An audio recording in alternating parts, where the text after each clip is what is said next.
All right, let's talk about it. Let's be honest. Let's get down to brass tacks. Let's don't try to be cute and cover things up. All right, let's get into it.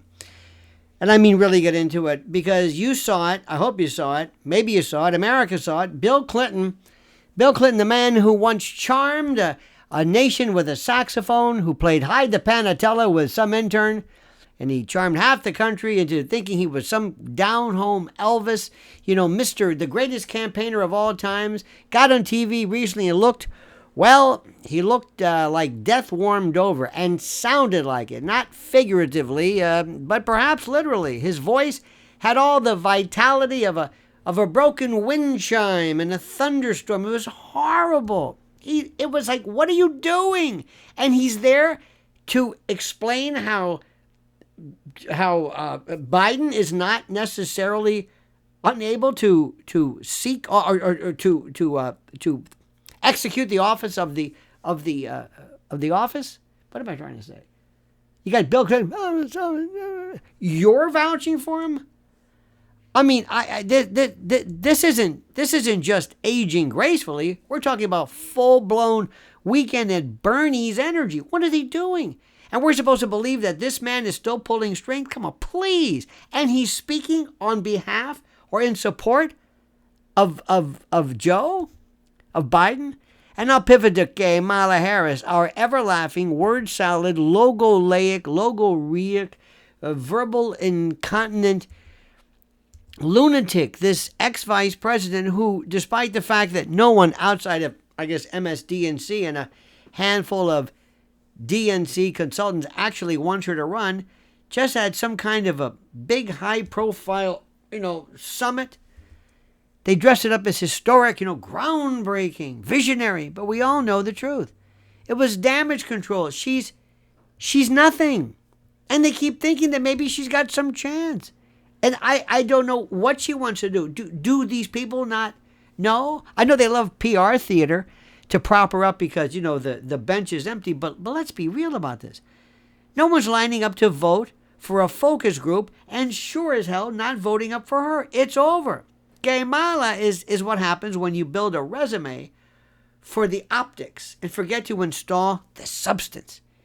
She polls worse than a colonoscopy. I mean, seriously, nobody's buying what she's selling. And no amount of staged women in power nonsense at these roundtables is going to rewrite the public's memory of her painful and horrible sound bites and that nervous, cackling, cringy, cachinnating energy when pressed on anything remotely serious. She couldn't answer anything and never got better at it. She's a placeholder, not a president in waiting. Why are they thinking about this? And everyone from Sacramento to Scranton knows it.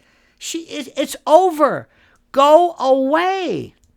You made your money. They'll take care of you in the back end.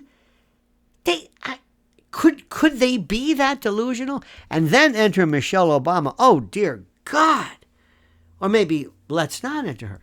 Because despite a media industrial complex trying desperately to manifest and reconfigure her into some kind of political relevance, the country isn't exactly banging down the door to hear what she and her brother has to say. That brother, what's that all about?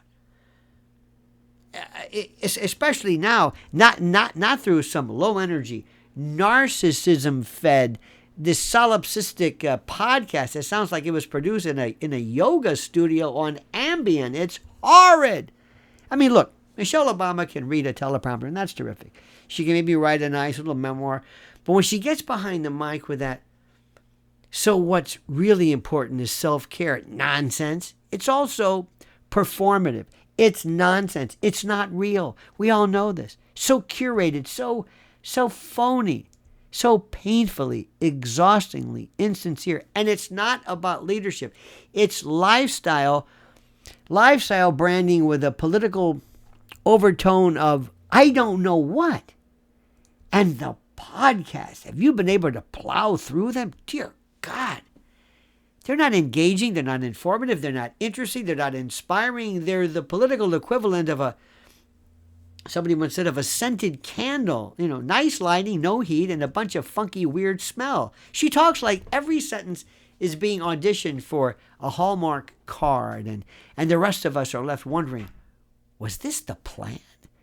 Is this who the DNC is keeping in the bullpen? This one. Because here's the thing. None of this is organic.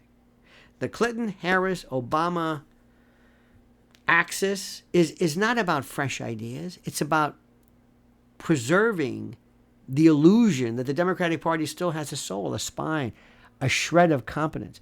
But what we're watching now is the slow, awkward implosion and devolution of a machine that has outlived its own narrative. The public knows it. You know it. I know it. We all know it. It's pathetic. There's a desperation behind all of it. They still don't seem to get it.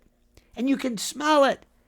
They know Biden can't run again, obviously. They know that Kamala can't win. They know that Michelle doesn't want the job. And even if she did, the backlash would be seismic. And then Bill Clinton, I don't know what he's about. And Hillary? This isn't 2008 anymore. People aren't looking for polished narratives. They're looking for something real answers, real focus, real plans, real leadership, a real trajectory, a real worldview, and real guts. And what they're being served instead is reheated Clinton nostalgia, Harris optics management, and this Michelle Obama and this podcast hell about journaling through adversity, whatever the hell that means. God help us. You turn on the TV or look around and it feels like we're watching maybe the DNC stage a talent show in a retirement home. It's horrid. And the front runners are tired. They're irrelevant. They're unelectable. And meanwhile, the media keeps trying to gaslight America into thinking this lineup is exciting and dynamic and look what's going on and this and that. It's not. It's brand management that's off the charts, off the rails, pretending to be a movement. It's horrid. So let's be real about something.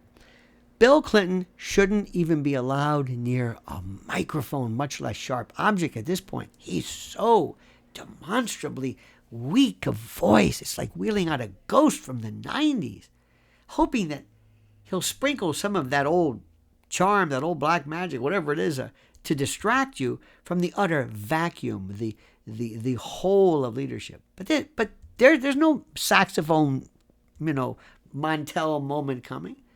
This is just a faint wheeze under another reminder of how badly this party has aged. And I don't mean just in terms of chronological age, but in terms of idea.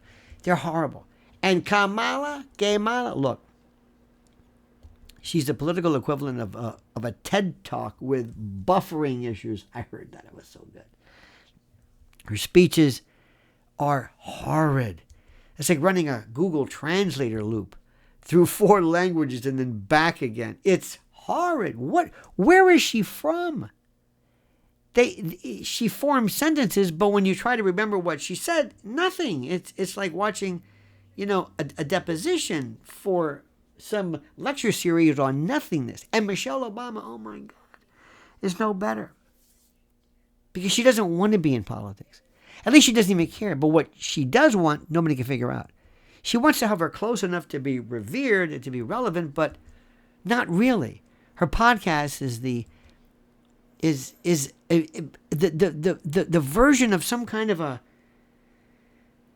wall hanging or a tapestry or some kind of chicken soup for the soul or something. I don't know. I don't know what it is, and that's not good. It's all vibe, no fight, no substance, no nothing. It's curated calm, carefully measured and massaged, virtue signaling, and this idea that she really believes that you love her, that you hang on to her words. And don't get me started on the media trying to treat her every word as though it's some kind of, profundity like a Sermon on the Mount. It's nonsense. So where does that leave us? And where does that leave the DNC? Who the hell knows? Who the hell cares? With a collapsing narrative, with the party held together by nostalgia and identitarian politics and people who should be in libraries, not on ballots. This isn't strength. It's stalling. It's galling. It's pathetic. It's horrible. It's like they're buying time while hoping anyone steps up with enough charisma and a plan to convince the country that the Democratic Party still stands for something beyond preserving its own reflection. Look, here's the good news. And there is good news. People are awake now. This is a different country. They voted for MAGA, not Republicans. They voted for Donald Trump. They may not be loud, but they're watching. They're watching very carefully, and they're comparing, and they're noticing, and they're remembering. And they're rejecting the tired reruns. You can only gaslight a nation for so long before they start lighting their own fires. And that's what this is about. So to wrap this up, to provide a kind of a valedictory, Bill Clinton's done. Kamala was never really started. And Michelle Obama's podcast is not a launch pad. It's a lullaby. It's a soporific anxiolytic. It's propofol. It's horrible. America needs leaders, not curated, performance, staged, central casting personalities with Netflix deals. The stage is set for a political reckoning, my friend, and the curtain is coming down on the most overhyped cast in American history. Listen to what I am saying. I know what I am talking about. After Donald Trump and what he did, how he showed us what to expect, you're never going to see anything like this again. And if the Democrats are going to do anything, if they're going to have any chance at any kind of 2028 or midterms, they're going to have to get with the program and understand the way things are. Thanks for watching, my friend. Please subscribe to the channel. Hit that little bell if you know what's good for you. Thank you for this. Thank you for your importance. Please like the video.